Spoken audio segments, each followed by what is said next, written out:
Ja sam Nikola Ilić, poznatiji kao Debeli, i bavim se drift takmičenjima. Za mene je sva ova agonija počela još 2014. godine. Pozdrav ljudi, dobrodošli u moj drugi video po redu. Nalazimo se trenutno u mojoj radionici, to jest pokušaj od radionice koja služi samo za pripremu drift kola.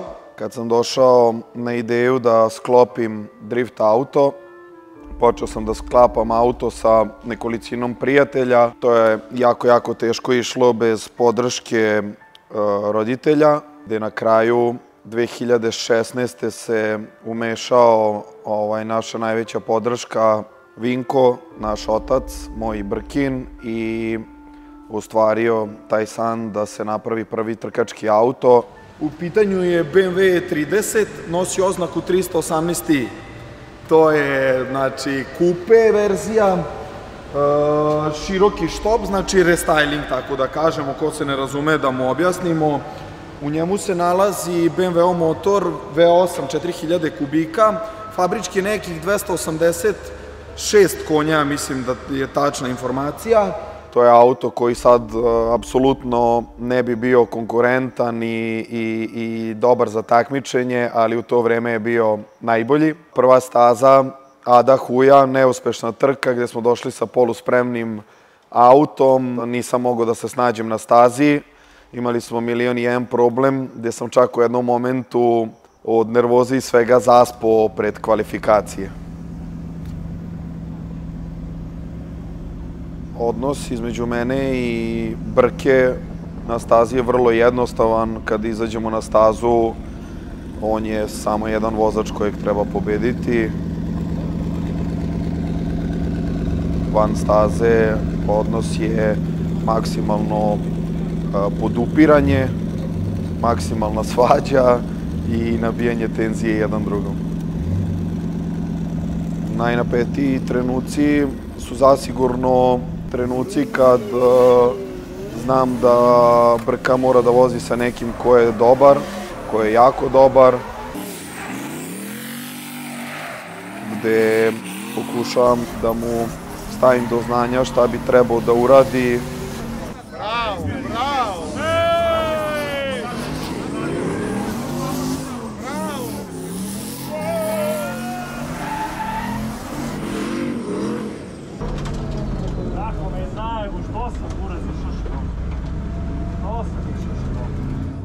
A on me ne posluša.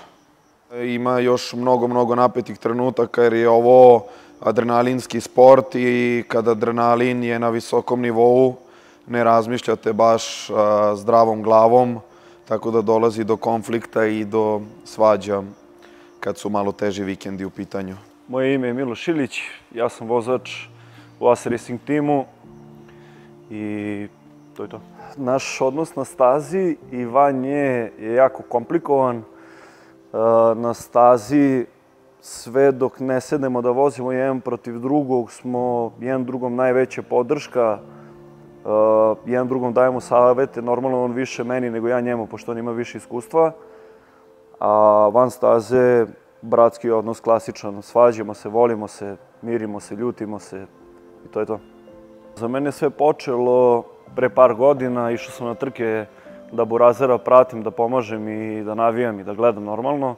U jednom momentu je njemu palo na pamet da otvori YouTube kanal i da snimimo serijal Škola drifta.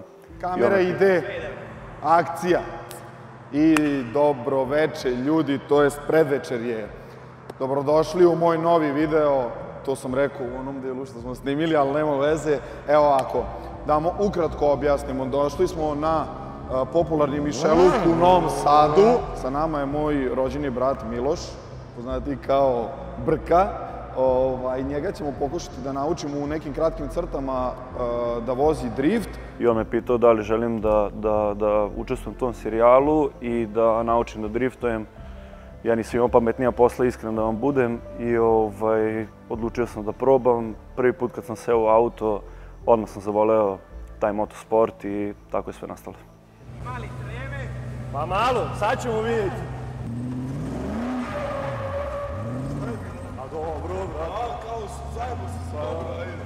Ovo je trkački auto, veliki adrenalin, prvi put mu je u ovom autu. Znači, to sve jako utiče na vozača, pogotovo adrenalin. Samo banderu neku da ne skrati.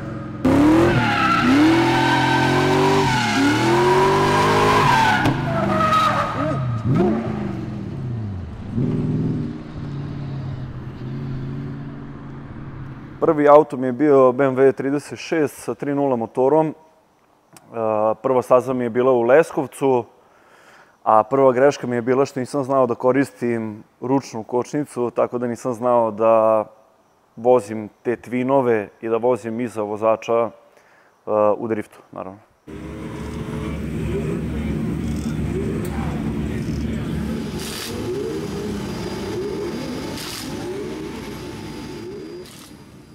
Pozdrav, moje ime je Damir Ilić, nadimak Šinđi, svima znan.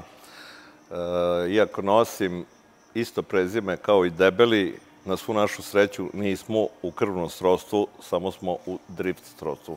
Kada smo počeli sa driftom, ja sam već imao nekakva iskustva, ne nekakva, imao sam i tekakva iskustva, jer sam pratio dugo svog prijatelja u tom sportu i znao sam kako to funkcioniše. Upoznao sam se sa Nikolom, on je krenuo da pakuje svoj auto i kada smo se upoznali, nastupio sam ja na polovičnom projektu, oživjeli smo taj projekat, doveli ga do prve staze.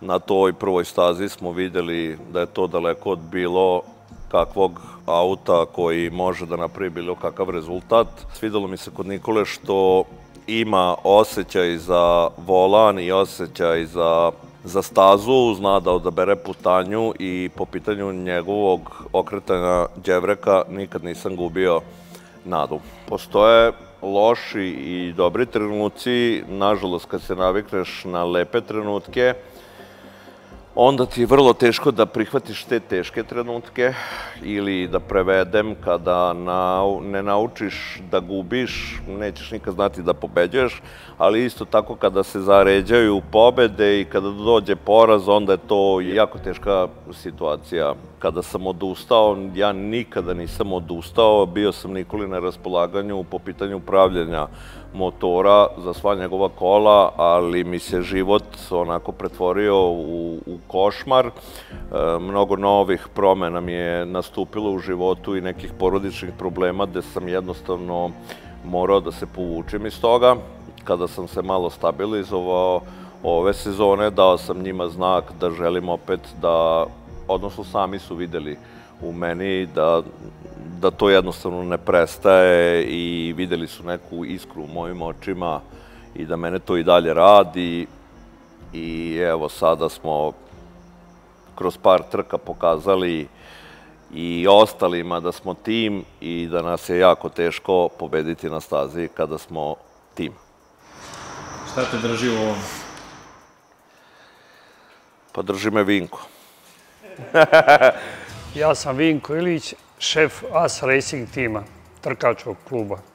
Moja uloga u timu je da nema grešaka, da bude sve savršeno koliko se može biti savršeno, da bude dobra disciplina, drugarstvo, da ne fali finansija i da smo svi zadovoljni. Kad je u pitanju usijana glava, mislim da je trenutno Brka veća usijana glava, pošto njega je vjerovatno malo drma adrenalin i možda malo kaska za Debelim, ali slični su, nema tu puno razlike.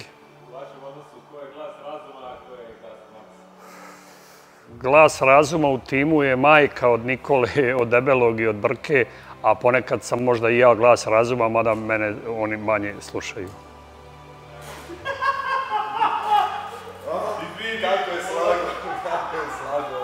S obzirom da sam ja, da ne kažem, od prvog dana ovih trka i pratim i organizaciju i kod nas i u Sloveniji, i u Hrvatskoj, bilo gde, to je bilo u početku neki začetak suđenja, začetak takmičenja. Sad se to diglo na mnogo veliki nivo. Kad su u pitanju sudije, to je perfektno. Znači, dostigli su vrh, samo ne znam gdje će dalje da završe, ali su sad baš sami vrh suđenja. Unchaseable run. Unchaseable lead line. U kući. Usko, pod ručnom, stao. Znači da i nije toga plan staze. Unchaseable Yankees. Gledaj mu dragove. Znam ja pa šta ti, pa ja vidim u autu šta se dešava.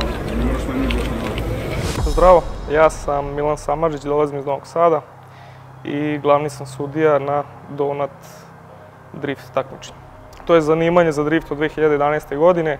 Tada sam prvi put otišao na King of Europe, video kako to sve izgleda, spakovali auto, postao član Petrikon Drift tima kao mehaničar, spoter i posle toga, posle par godina, kao vozač 2 sezone. Imao sam prilike da budem sudija 2 trke gde mi se nije svidelo kako to sve funkcioniše i odlučio sam da odustanem od drifta, što kao vozač, što kao sudija, jer sistem kakav je tada postojao nije bio po mom nekom mišljenju pravilan, tačan, dosta je bilo kalkulacija, nije bio objektivan i jednostavno sam izašao iz drifta zbog svega toga. Par godina posle toga sam dobio poziv od organizatora da se priključim novom sudijskom timu u Srbiji, gde sam prihvatio, video kako stvari funkcionišu, bilo je mnogo bolje. Međutim, nakon toga i nakon nekih incidenata koje smo imali i neslaganja što se tiče samog suđenja, sam se dogovorio s organizatorom da u potpunosti preuzmem ulogu, ajde da kažemo, glavnog sudije, da se neka nova pravila dovedu i da se u potpunosti izbaci taj neki subjektivan osjećaj sudije i da se sve svede na bodove, na matematiku i da nema prostora ni za kakve kalkulacije, jer znam koliko je truda, rada, novca, vremena, odricanja potrebno da izađete na stazu. Zbog toga smatram da sudije treba to da poštuju i moj najveći cilj kao sudija je taj da svaki vozač sa takmičenja ode zadovoljan. Taj sistem funkcioniše već 3 godine i to je dalo ozbiljne rezultate, što se i vidi jer sam dobio poziv da sudim još 2 šampionata mimo Srbije. To su 2 šampionata u 2 organizacije u Hrvatskoj. Napravili smo još jedan sastanak sa šampionatom iz Slovenije, gde su ta pravila, taj sistem negde usvojen i gde smo mi usvojili neke stvari iz Slovenije koje su dosta dobro uređene. Koliko je teško ostati objektivan kada poznaješ sve vozače? Pitanje od $1.000.000.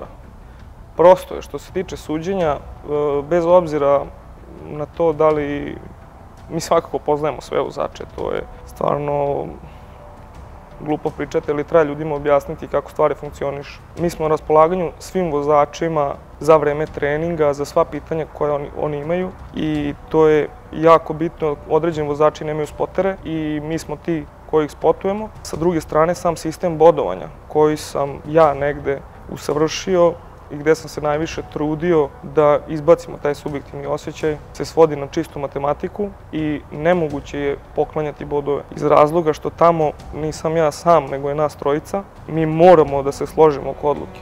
Znači, ako ja dam obrazloženje za nešto, neko drugi da neko drugo obrazloženje, ne slaže se sa mnom i treći je tu da presudi. Nemoguće je da donesemo odluku u smeru jednog vozača i da častimo nekog vozača, jer pogotovo sad trenutno, jer su sudije iz potpuno različitih delova Balkana. Znači, mi nismo ti koji se družimo svaki dan i tako dalje. Ja sam iz Novog Sada, drugi sudija iz Beograda, treći sudija iz Zagreba, četvrti je iz Ljubljane. Znači, mi se ne družimo svaki dan, niti razgovaramo ovako, niti se čujemo, nego jednostavno radimo svoj posao tad na dan takmičenja i morate biti objektivni. Najteži trenutak u sezoni? Najteži trenutak u sezoni je zasigurno pojavljivanje novog projekta koji se nalazi direkt iza mene. To je projekat koji pravimo već dugo vremena i koji je trebao da zasija na svojoj prvoj trci. Kasnio je, naravno, vozili smo par trka bez njega. Pojavio se prvi put u Beogradu i pored mukotrpnog rada celog našeg tima, nespavanja, preko 48 sati, dolazak na stazu sa u tom trenutku završenim autom, bar smo mi mislili da je završen, i crkavanje motora koji nas nikad nije izdao. Ubedljivo je to najteži trenutak zato što je toliko dugo čekan taj trenutak i sanjan i iščekivan i onda samo je pala kula od karata koju smo gradili, samo se odjednom srušila. Ja sam davno postao svestan da je automotosport tehnički sport i da jako puno zavisi o autu i o spremnosti auta. Naša želja je bila prevelika da taj auto izađe na domaću stazu u Beogradu i napravili smo grešku, ali smo je vrlo brzo ispravili. Ovako, imam dva najteža momenta u sezoni. Jedan je tužan se završio, drugi se završio srećno. Prvi najteži trenutak u sezoni je kada nam je na drugoj trci, to jest prva trka u hrvatskom šampionatu, druga trka u sezoni, crkao motor u mom E46 V8 turbu. A drugi najteži trenutak, a u istom najsrećniji trenutak u ovoj sezoni definitivno je 3 one more time protiv Adrija, gde je auto kuvao na sve strane, umirao, gubio blokade i ne znam ni ja šta, i opet smo nekako uspeli da pobedimo jednog od najboljih vozača, to je Adrija, posle 3 one more time-a, tako da definitivno to je isto jedan od najtežih trenutaka, ali isto tako i najsrećniji trenutak u ovoj sezoni. Najteži trenutak u karijeri? Imao sam 3 jako teška momenta u karijeri. Prvi težak moment je 2023. godina, gde sam imao vođstvo u šampionatu, u hrvatskom šampionatu, koji mi je izuzetno bitan, jer je to po konkurenciji najjači šampionat na Balkanu. 2022. godine smo osvojili taj šampionat bez izgubljene trke. 2023. smo imali vođstvo do poslednje trke, gde u poslednjoj trci protiv Austrijanca smo imali veliku prednost Dobijasa, imali smo veliku prednost, gde mi puca zadnja viljuška na S13 i tako gubim šampionsku titulu za svega 5 bodova. Drugi najteži trenutak, konkretno nije meni težak trenutak, ali je to bio poraz bez poraza. Famozna Slovenija, Night Strike, gde sam trebao da se borim za 3. mesto protiv hrvatskog vozača, gde organizatori uopšte nisu došli da nas obaveste da trebamo da izađemo na stazu i proglasili su njega za pobednika iz nama nepoznatog razloga. Nama je auto bio spreman i onda je došlo do tu nekog konflikta, jako ružnih reči i svega toga, i definitivno to je jedan sigurno najtežih momenta u mojoj karijeri. Stani, pitaj ga! Vidi, Adri je otišao da menja gume, znači... Okej, pa zamisli da sam ja otišao da promenim gume. Meni je svejedno, brate, ali ti znaš da moraš da se vratiš na stazu. Čekaj, jesi ti zvao Adrija da dođe i da kreće borba za prvo mesto? Ali niste uopšte nas pozvali. Čovjek je zvao, što meni nisi zvao da dođe da vozi za 3. mesto? Jer niko mi nije ravno. Pa evo to ti kažem. To sam ja sad ispušio kura za 3. mesto. Ne, brate, vidi, sve stoji. Da je Iko znao da si ti popravio kola. Pa što te to nisu obavestili? Oni u 5 minutah nisu. Ma oni su popravili. Tako je. Razumem, brate, ali ti moraš da se pojaviš na stazi. Okej, ali ako je on bio da se... Čekaj, ali vi ceo dan idete, zovete ljude u boksu. Ceo dan. I sad smo mi sačekali u boksu da se završi... A zašto ste čekali u boksu? Zato što čekamo da dođu oni. Što sam ga ja terao... A što nisi terao mene da zove? Brate, ako si popravio... Čekaj, ako nas vidite da nema na stazi Miloša, jer niste mogli da uključite mozak da kažete, zovite ga. Pa uključio sam mozak i jel me neko zvao? Nije popravio kola, naravno. Pa je ko kaže da nisam popravio? Brate, pa što ne... Stani, završavam, neću pričam, završavam. Pa iskreno, dosta puta mi je prošlo kroz glavu taj moment da želim sve da ostavim, da ne želim više se bavim driftom. Pogotovo u tim nekim momentima kad sam vozio V8 turbo, gde jednostavno auto nije dozvoljavao da se napreduje i gde sam gubio od drugih vozača. Naravno i privatni život isto utiče u to, gde mi dođe onako neki trenuci zašto ja sve ovo radim. zašto meni sve ovo treba, zašto ne idem, ne uživam negde, ne putujem, nego vozim trke, kuvam se na 40 stepeni, tako da bilo je takvih momenata, ali naravno te misli brzo nestanu i borimo se da budemo sve jači i sve bolji. I treći najgori trenutak u karijeri je prošle godine, gde sam takođe se borio za šampionsku titulu, gde smo izgubili šampionsku titulu u Omišu, kad smo imali sporni moment sa Brdekom, kad je pukao takođe diferencijal na S13 i onda smo imali spornu situaciju koju većina već zna i neću da ulazim u tu tematiku, ali jednostavno nije nam dozvoljeno da se borimo za šampionsku titulu i da probamo da izborimo to. Jedno jako loše iskustvo, mogu slobodno da kažem katastrofalno iskustvo. Vozim pola staze perfektno, savršen lead run u drugoj polovini staze, pred sami kraj.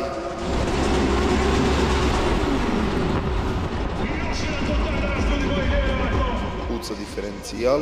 Odlazimo u boks, krećemo da menjamo diferencijal, do nas dolazi direktor trke i kaže da su on i organizatori u saradnji sa sudijama doneli odluku, puste da voze Adri protiv Erika, da ja mogu da završim diferencijal, da bi se održala druga polufinalna vožnja između mene i Brdeka.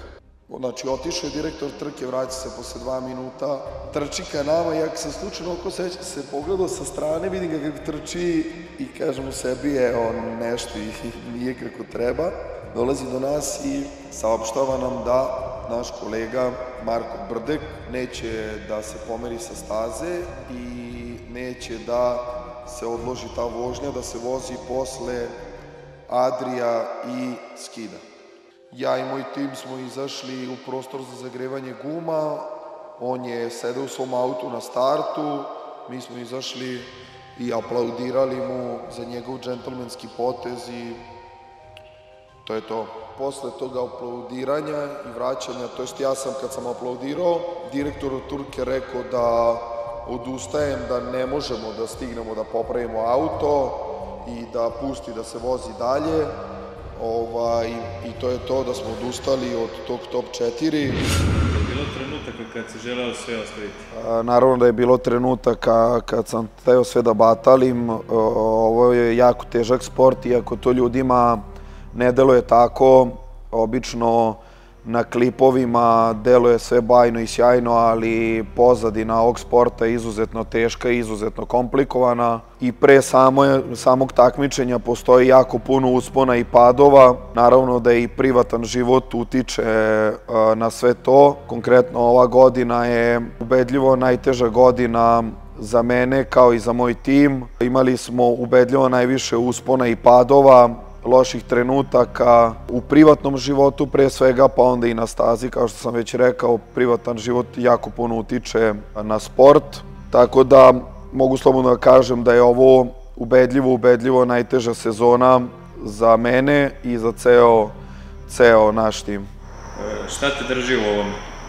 Pa zasigurno u ovome me drži to što je ceo ovaj sport otišao na jako visok nivo. Drži me to što imamo jako dobru ekipu oko sebe, to što imamo 3 vozača u timu i što imamo vrhunske rezultate. Naravno, svako od nas želi da bude najbolji u ovome i želimo da ovaj tim ostane najbolji u svemu ovome. Šta želiš postići u idućih 5 godina? Zasigurno da je najveća želja moja konkretno najveće takmičenje u Evropi, a slobodno mogu da kažem i najveće takmičenje na svetu, to jest najjače i najteže, Drift Masters. Ove godine, kao što većina publike zna, idemo da probamo As Racing Team i Money Lord Team idu zajedno u Evropu da probamo da pokažemo svetu da i mi sa Balkana vredimo nešto. Tako da nadamo se da sledeće godine vozimo ceo šampionat i to je nešto što nam je krajnji cilj, tako da kažem. Nadam se da ćemo uspeti i da će se to održati narednih 5 godina da ćemo voziti najjače takmičenje na svetu. Budućnost cele scene na Balkanu, jako je svetla budućnost pred nama. Dolaze novi vozači, dolazi nova konkurencija, dolaze jako dobra kola, sve više i više stranaca dolazi na Balkan. Diže se sve na viši nivo, tako da gledam scenu kao samo sve jaču i jaču. Velika je razlika, pošto ja vozim već dugi niz godina i među iskusnijim i starijim vozačima sam ne po godinama, već po iskustvu. Svake godine je sve bolje i bolje, jače i jače i svi žele da se popnu na taj najviši podijum, a mi ćemo se iz AS Racing tima potruditi da ih sprečimo u tome.